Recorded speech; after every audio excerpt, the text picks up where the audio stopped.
Aisha stood at the airport gate, holding her small black bag tightly. Her hands were cold, but her heart was full of hope. It was her first time flying alone, and today could change her life forever. She looked around at the other passengers. Everyone seemed busy. Some were talking on phones, some scrolling through their screens, others sipping coffee. Aisha stayed silent, standing in the corner, gently tapping her fingers on the handle of her bag.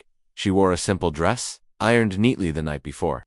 Her shoes were a little old, but clean. She had no makeup on, just her natural brown skin, glowing in the airport lights. Her hair was tied in a plain ponytail, and her eyes, though tired, were full of quiet dreams. She was on her way to another city for a job interview. The job wasn't special, just a small receptionist role at a hotel, but for Aisha, it meant everything. She had studied hard, prepared her answers, and even practiced smiling in front of the mirror. She had promised her mother she'd do her best.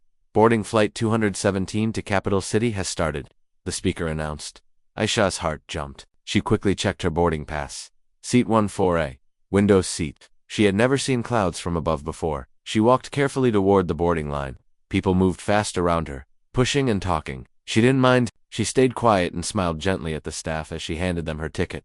"Thank you," she said softly. Once inside the plane, she looked at the seat numbers, counting slowly. She finally found her spot, seat 14A, next to a large man. In a black suit, he looked like a businessman, wearing shiny shoes, an expensive watch, and thick glasses. His hair was perfectly combed back. He was reading a newspaper and didn't look up. Aisha quietly placed her bag under the seat and sat down, careful not to disturb him. "Excuse me," she said softly. "Is this one for a—" He looked at her with a cold expression, then at her clothes, then at the seat number. "Yes," he replied shortly. "It is." She gave him a small smile. "Thank you." He turned his face back to his paper. As the plane filled with more passengers, Aisha looked out the window, trying to calm her nerves. She imagined walking into the hotel lobby for the interview, shaking hands with the manager, and getting the job.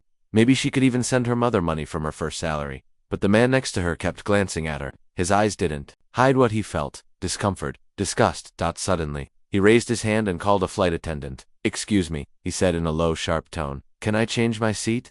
The young flight attendant leaned in.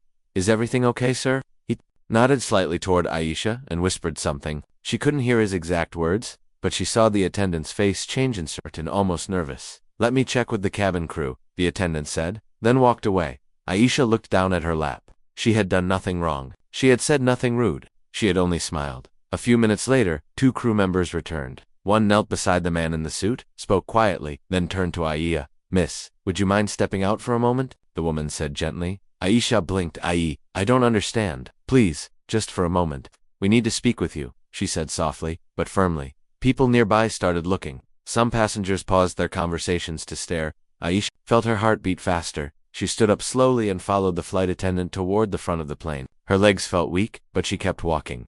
Once outside, near the gate, another crew member spoke to her. Double quotes, "Miss, there's been a request. A passenger is uncomfortable. We need to sort this out."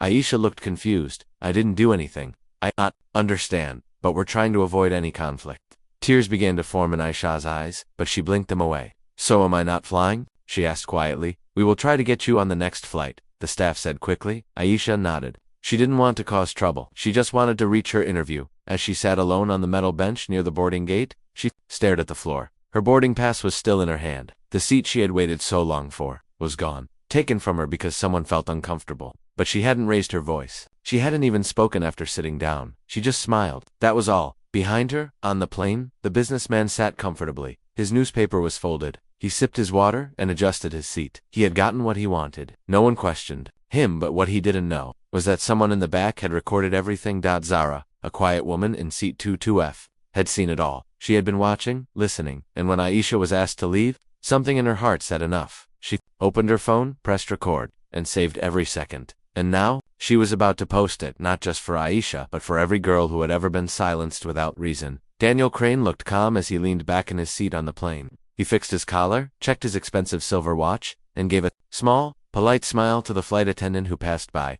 No one could guess what he had just done. To the passengers, he looked like a successful businessman: smart suit, polished shoes, shiny laptop bag. He was quiet, respectful, confident. But what they didn't know was this: he had done it before. This wasn't the first time Daniel Crane had asked for someone to be removed from a flight. In the past, he had complained about a man speaking in another language. Another time, he said, a mother with crying children made him feel unsafe. Each time, he smiled politely, whispered quietly to the staff, and got his way, and no one ever questioned him. He knew how to use his face, his calm voice, his charm. He knew how to hide behind the words comfort and safety to make others look wrong, without saying anything loud or ugly. This time, he saw a simple girl with brown skin and nervous eyes sit next to him, and it bothered him. She didn't look rich. She didn't dress like the others. She smelled of coconut oil and soft perfume, nothing expensive. He looked at her once, then again, and just like that, he decided she didn't belong beside him. He didn't need to yell or be rude. He simply raised his hand and said to the crew, "I'm feeling uncomfortable." The rest, as always, followed smoothly, but this time something was different. In seat 22F, Zara, a retired school teacher in her 60s, watched everything. She had white hair tied in a loose bun and glasses that slid down her nose. She had seen people like Daniel before, polite from the outside, cruel on the inside. She noticed how the girl, Aisha, said nothing, no protest, no anger, just quiet confusion, and how quickly the staff responded to Daniel's soft complaint. Zara felt her chest tighten. "I've seen this before," she whispered to herself, "and I stayed quiet then. Not this time." Zara opened her phone. Her hands trembled slightly. She pressed record just as Aisha was being led off the plane. She recorded the confused look on Aisha's face, the cold silence of the crew, and Daniel Crane sitting comfortably, pretending to read his paper like nothing happened. The video was short, only 1 minute and 13 seconds, but it was enough. As the plane started taxiing on the runway, Zara quickly uploaded the video to social media with a simple caption. "This girl was removed from the flight for making a rich man uncomfortable. She said nothing. She did nothing. Watch it yourself." She added the hashtags #she deserved better, #let her fly, #flight 217 truth. She didn't expect what would happen next. Within minutes, the post started getting likes, then comments, then shares. People watched the clip again and again. The silence, the expressions, the injustice. One comment read, "How many times will this happen before we say enough?" Another said, "She didn't even open her mouth, and they kicked her off." By the time the plane landed 2 hours later, the video had already been viewed 20,000 times, and Daniel Crane, still unaware, still smiling, still thinking he had won again. But outside, the storm had begun, and this time, he wouldn't escape it. The plane had just touched down. Passengers unbuckled their seatbelts. Some grabbed their bags, others stretched, yawning, ready to continue with their day. But in seat 22F, Zara held her phone tightly. Her heart was racing. She didn't know how powerful her short video would become. But when she turned off airplane mode, her phone lit up with dozens of notifications, 1,142 shares, 3,097 likes, hundreds of comments, and the numbers were still growing. Fast. Zara sat frozen in her seat. She opened the post again. The comments were filled with anger and support. "Who is this girl? Where is she now?" I cried, watching this. "The world needs to hear her story. This is racism in silence.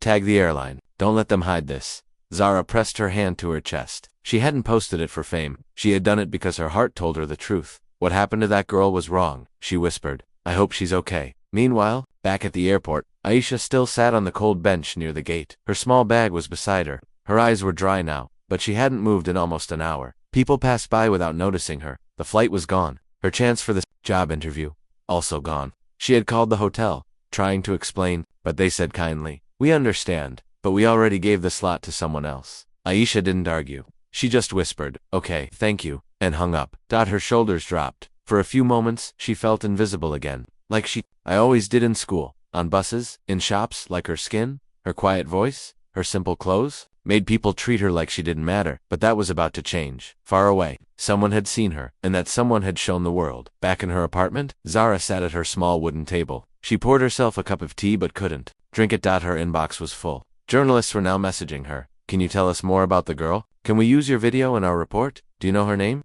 Zara didn't know Aisha's name, but she remembered the look on her face, confused, scared, yet calm. That look stayed with her. She picked up her phone and wrote a new post. "I don't know her name, but I saw her pain. She didn't cry, she didn't fight. She simply left when they asked her to. But now, we're all standing for her. If you know her, tell her she's not alone." That post went viral. People began searching, commenting, asking, "Does anyone know who she is? Let's find her. She deserves justice." Zara's phone buzzed again. A message from a popular news channel. "We're ready to run the story tonight. Can you speak on live TV?" Zara hesitated. She wasn't a public speaker. She was just a retired school teacher who believed in right and wrong. But then she thought of Aisha sitting alone, quiet, afraid, ignored. Zara said yes. That night, on national television, Zara appeared on screen. Her voice was soft but firm as she said, "I saw a girl get removed from a flight for no reason." The man next to her whispered to the crew, and she was asked to leave. She didn't argue. She didn't even understand why. But I understood, and I couldn't stay silent. She paused, her eyes moist. I don't know her name, but to me, she's every girl who's ever been treated as less. I recorded the truth, and I'm glad the world saw it. People watching at home cried, tweeted, shared. Millions now wanted to know, who is the girl with the quiet smile? And just like that, Aisha was no longer invisible. The world was looking for her, and this time, they weren't going to look away. Aisha woke up to the sound of her phone, buzzing over and over again. She had fallen asleep on the old sofa in the living room. Her small travel bag was still on the floor, untouched. She hadn't eaten dinner. After missing the interview, she had no energy left. She just cried silently, curled up under a thin blanket. But now, her phone wouldn't stop. Vibrating. She sat up slowly, rubbing her eyes. The screen showed hundreds of notifications. Are you the girl from the flight video? We're with you, Aisha. You are not alone. Please speak out. We support you. Her heart started racing. How did they know her name? She clicked on a link someone had sent her. It led to a video of her being asked to leave the flight. Her small face, her confused eyes. The moment she quietly stood up and walked away, and beside her the man in the suit, sitting still like nothing had happened. Her hands began to shake. She scrolled down and saw the name of the woman who posted it. Zara. Aisha remembered her, a kind-looking old woman sitting at the back. She had seen her for just a second. She never thought anyone had noticed what happened, but Zara had noticed, and she had made sure the world saw it too. The video had now reached 2 million views. It was on every platform: Twitter, Facebook, Instagram, YouTube. It had been shared by actors, teachers, students, even celebrities. Aisha kept reading the comments. She did nothing wrong. This is what silent racism looks like. We need to find her. This is not just her story, it's ours too. Tears rolled down Aisha's cheeks for the first time in her life.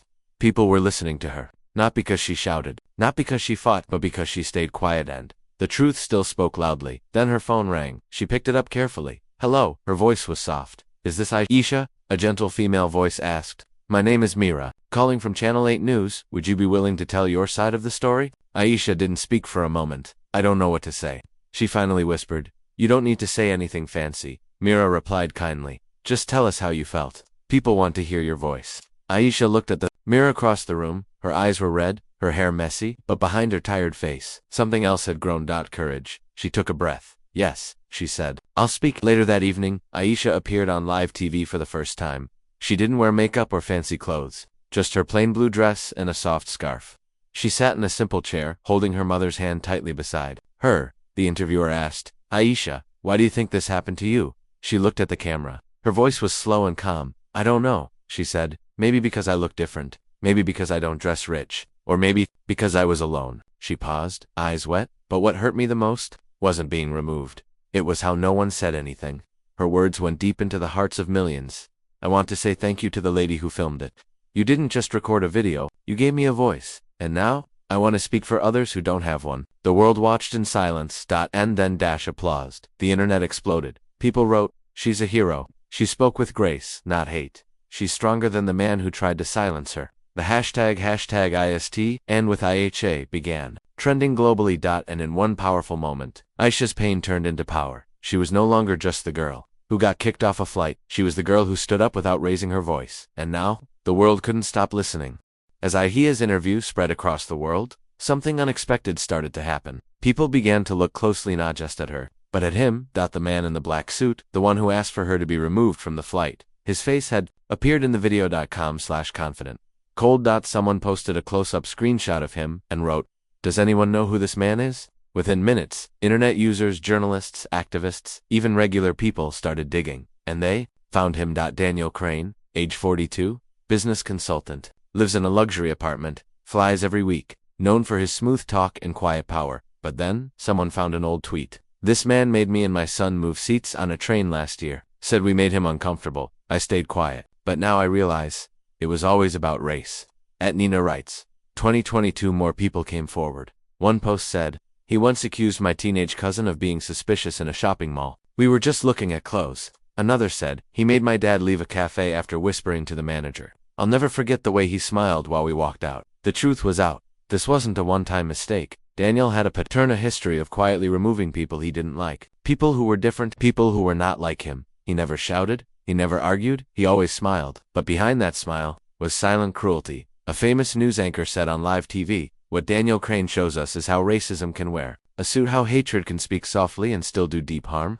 The airline had tried to stay silent, but now, thousands of people were tagging them in every post. Do you still support this man? Why did you listen to him, and not the girl? We demand answers. Finally, the airline posted, "We are reviewing the situation with full seriousness. We stand against all forms of discrimination." But it was too late. People were angry. People were watching, and people were not forgiving. Back at her small apartment, Aisha sat with her mother, reading all the stories about Daniel. She was quiet. Her mother said, "You're not the only one, Beta. He's done this to others too." Aisha's eyes filled, with tears not for herself, but for all the people who had been treated the same, and never got a chance to speak. She wiped her eyes and whispered, "I spoke for me. But now, I'll speak for them too." She opened her phone and wrote a simple message. "He didn't just silence me, he silenced many, but now we are all speaking together." She posted it with the hashtag silent no more, and just like that, the story took a new turn. This was no longer about one man on one flight. This was about every quiet injustice that was ignored. And she had become the voice of thousands. The world had seen her face.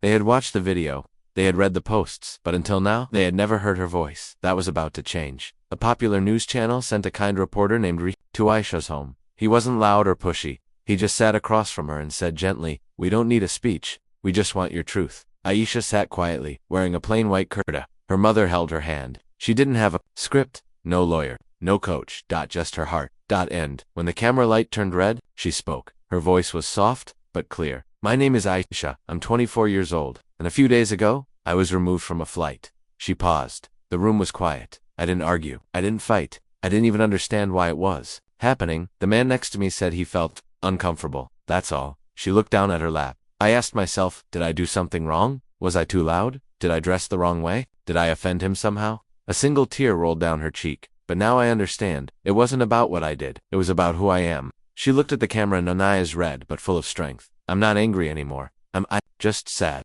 Sad for the many people like me who stay quiet because they think no one will believe them." She turned to Rihan. "I was going for a job interview. I missed it. I thought that was the end. But now I see. Maybe it was just the beginning." Her mother squeezed her hand. "The man who removed me from that seat thought I would disappear. But because of one woman with a phone, I was seen. I was heard." She smiled gently. "So now, I want to use my voice to say this. You can be quiet and still be powerful. You can be kind and still be strong. You can be small and still shake the world." The camera turned off. Rihan sat speechless. Then finally said, "Aisha, that was more powerful than any speech I've ever heard." The interview aired that night. Millions watched. Social media exploded. "She speaks with grace. She teaches us what strength really looks like." I've never cried during an interview before, until now. She didn't shout. She didn't blame. And yet, she said everything we needed to hear. The world had seen many stories before, but this one was different, because Aisha didn't fight with fists or fire. She fought with calm. She fought with truth. She fought with dignity. And now, she had become a symbol of silent strength. But the story wasn't over yet, because now, everyone wanted to know. How would the airline respond, and what would happen to the man who caused it all? It had been 1 week since the video of Aisha went viral. 1 week since her interview touched millions of hearts. And 1 week since people across the world demanded the same thing. What is the airline going to do about this? For days, the airliner remained silent. They released only short statements like, "We are looking into the matter. We believe in equality for all passengers." Further updates will be shared soon. But people were not satisfied. News anchors, influencers, and even celebrities began calling out the airline. This is not a small mistake. A young woman was humiliated for no reason. If you stay silent, you are part of the problem. Kept trending. #justice for Aisha. #let her fly again. #silence is not neutral. And finally on a Monday morning the airline announced a live press conference. The world watched. The screen showed a long table with microphones. Cameras flashed. Reporters filled the room. Then, the CEO walked in.